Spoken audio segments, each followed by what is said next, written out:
கடந்த ஆண்டு நவம்பர் 2ஆம் தேதி கோவை பீளமேடு விமான நிலையம் அருகே கல்லூரி மாணவி ஒருவர் பாலியல் வன்கொடுமைக்கு உள்ளாக்கப்பட்டார் என்ற சம்பவம், அது தொடர்பான தகவல்கள் வெளியானதும் ஒட்டுமொத்த மாநிலமே பெரும் அதிர்ச்சி அடைந்தது. கோவை மாதிரியான ஒரு பெருநகரம், பாதுகாப்பான நகரம் என்று அறியப்பட்ட ஒரு இடத்தில் இது போன்ற ஒரு சம்பவம் நடந்ததா என்ற ஒரு பெரும் அச்சமானது ஏற்பட்டது. இந்த நிலையில் இந்த வழக்கின் விசாரணையில் ஒரு தொய்வு ஏற்பட்டதற்கான காரணம், இது ஆளரவமற்ற இடம் என்பதால் சரியான சிசிடிவி பதிவுகள் கிடைக்காமல் ஆரம்பத்தில் போலீசார் திணறி வந்தனர்.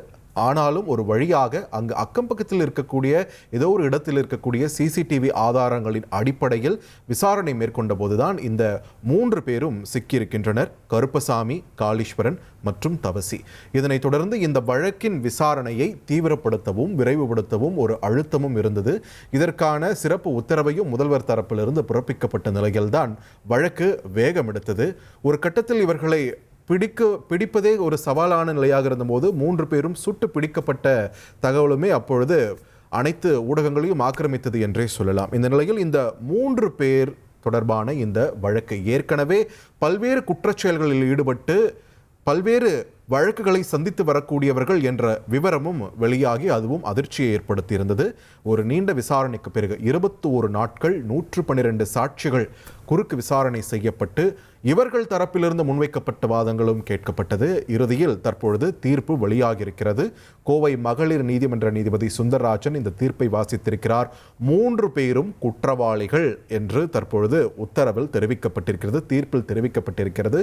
இவர்களுக்கு ஆயுள் தண்டனை விதிக்கப்படும் என்றும் சாகும் வரை சிறை தண்டனை விதிக்கப்படுவதாகவும் தற்பொழுது கிடைத்திருக்கக்கூடிய தகவல்கள் தெரிவிக்கின்றன. தீர்ப்பு வாசிக்கப்பட்டு வரக்கூடிய நிலையில நிறைய பிரிவுகளில் இவர்கள் மேல வழக்கு பதிவு செய்யப்பட்டிருக்கிறது அப்படின்ற காரணத்தினால ஒவ்வொரு பிரிவுக்குமான தண்டனை பிரித்து வழங்கப்பட இருக்கிறது. ஸோ ஒட்டுமொத்த தகவலும் இவர்களுக்கு மொத்தம் எத்தனை சிறை தண்டனை, எத்தனை ஆண்டுகள் இவர்கள் சிறையில் கழிக்கப் போகிறார்கள் என்பது குறித்தான ஒரு விரிவான தகவல் இந்த தீர்ப்பு முழுவதுமாக வாசிக்கப்பட்ட பிறகுதான் நமக்கு தெரிய வரும். தற்பொழுது வரக்கூடிய நமக்கு வந்திருக்கக்கூடிய தகவலின்படி ஆயுள் தண்டனை என்பது மட்டும் நமக்கு தெளிவாக இருக்கிறது. இன்னும் முழுமையான தீர்ப்பு வெளிவந்த பின்னரே முழு தண்டனை விவரமும் நமக்கு கிடைக்கப்பெறும். கருப்பசாமி, காளீஸ்வரன், தவசி 3 பேரும் இந்த பாலியல் வன்கொடுமை வழக்கில் குற்றவாளிகள் என்று அதிரடியாக தீர்ப்பளித்திருக்கிறது கோவை மகளிர் நீதிமன்றம். ரைட் பாரதி ராஜா, இப்போ தீர்ப்பு வாசிக்கப்பட்ட ஒரு நிலையில் நமக்கு கூடுதலாக இப்போ என்ன தகவல் கிடைச்சிருக்கு? இந்த வழக்கில் எப்படி வாதம் வைக்கப்பட்டதோ பிரதிவாதமும் வைக்கப்பட்டிருக்கோ, அதை பற்றி நமக்கு கிடைத்திருக்கக்கூடிய தகவல்கள் என்ன? இந்த வழக்கை பொறுத்த மட்டும் இப்போ 3 பேரும் குற்றவாளிகள் என நீதிமன்றம் அறிவிச்சிட்டு, ஆனால் அவர்களுக்கான தண்டனை விவரங்கள் 3 மணிக்கு அறிவிக்கப்படும் என தெரிவிக்கப்பட்டிருக்கு. ஏன்னா இப்போ தீர்ப்பு நகல் முழுமையாக வாசிக்கப்பட்டிருக்கிறது. எனவே ஒரு 3 மணிக்கு பிறகு நமக்கு தெளிவான தண்டனை விவரம், இவர்களுக்கு எவ்வளவு நாள் சிறை தண்டனையா அல்லது வேறு ஏதேனும் தண்டனையா என்பது நமக்கு விரிவான விவரம் 3 மணிக்கு மேல் தெரிய வரும். இதில் நிறைய சுவாரஸ்யமான விஷயங்கள் இந்த வழக்கில் நீங்க பார்க்கணும் பார்த்திபன். இந்த வழக்கில் சாட்சி விசாரணைகள், அதாவது சாட்சிகள் விசாரணைனா வெறும் சாட்சிகள் விசாரணை மட்டும் இல்லாத குறுக்கு விசாரணை என அனைத்துமே 21 நாட்கள்ல நடந்து முடிஞ்சிருக்கு அப்படின்றது நீங்க ரொம்ப சுவாரஸ்யமான விஷயம். இந்த சாட்சிகள்ல அந்த அறிவியல் பூர்வமான ஆதாரங்கள், அது போக சம்பந்தப்பட்ட இடத்துல இருந்து கைப்பற்றப்பட்ட சிசிடிவி காட்சிகள், அதே போல அந்த பாதிக்கப்பட்ட நபர் இருக்கா இல்லையா, அந்த நபரின் ஆண் நண்பர் அளித்த வாக்குமூலம் என அனைத்து விஷயங்களும் 21 நாட்கள்ல சாட்சிகளாக சேர்க்கப்பட்டு அவர்கள விசாரணை நடந்திருக்கு. இந்த சாட்சிகள் அடிப்படையில தான் இப்ப தண்டனையானது உறுதி செய்யப்பட்டிருக்கு. அறிவியல் பூர்வமான ஆதாரம் ஒரு பக்கம், ஏன்னா அந்த மரபணு பரிசோதனை உள்ளிட்ட பல விஷயங்கள் இதுல இருந்தாலும் கூட, டிஎன்ஏ பரிசோதனை உள்ளிட்ட பல விஷயங்கள் இருந்தாலும் கூட 21 நாட்கள்ல சாட்சி விசாரணைகள் நடந்தது ஒரு குறிப்பிட்ட அம்சமா பார்க்கப்படுது. அது மட்டும் இல்லாம முதல்ல 50 பக்கங்கள்ல ஒரு குற்றப்பத்திரிகை தாக்கல் செஞ்சாங்க இல்லையா, அதுல பேசிக்கான அந்த கிரைம் சீன் என்னென்ன நடந்தது அப்படின்னு ப்ரொசீஜரலா சொல்றாங்க. அதன்படி 7 மணிக்கு போனது, அதுக்கப்புறம் நடந்தது, எப்ப அந்த 3 பேர் போதையில அந்த ஆண் நண்பரிடம் தகராறு செய்தது, அவரை அடித்தது அப்படின்னு சொல்லி படிப்படியா முதற்கட்டமா ஒரு 50 பக்கத்துல ஒரு குற்றப்பத்திரிகை தாக்கல் செஞ்சாங்க. அதன் பின்னர் கூடுதல் ஆதாரங்கள், அதாவது சயின்டிபிக் எவிடன்ஸ், செல்போன் காட்சி, ஏன் அங்க அதாவது செல்போன்ல சிக்னல்ஸ், அது இருந்த டவர் லொகேஷன், டவர் டம்ப்னு சொல்லுவாங்க, கால் லொகேஷன், கால் டீடைல்ஸ் அப்படின்னு பல விஷயங்களை திரட்டுறாங்க. இந்த அனைத்தையும் திரட்டி இது ஒரு அறிவியல் பூர்வமான ஆதாரம். அது போக டிஎன்ஏ பரிசோதனை, இது எல்லாத்தையும் தயார் செஞ்சு 220 பக்கத்துல ஒரு விரிவான குற்றப்பத்திரிகையா 2வது முறையா தாக்கல் செய்யறாங்க. அதன் பின்னதான் வழக்கு விசாரணை தொடங்குது.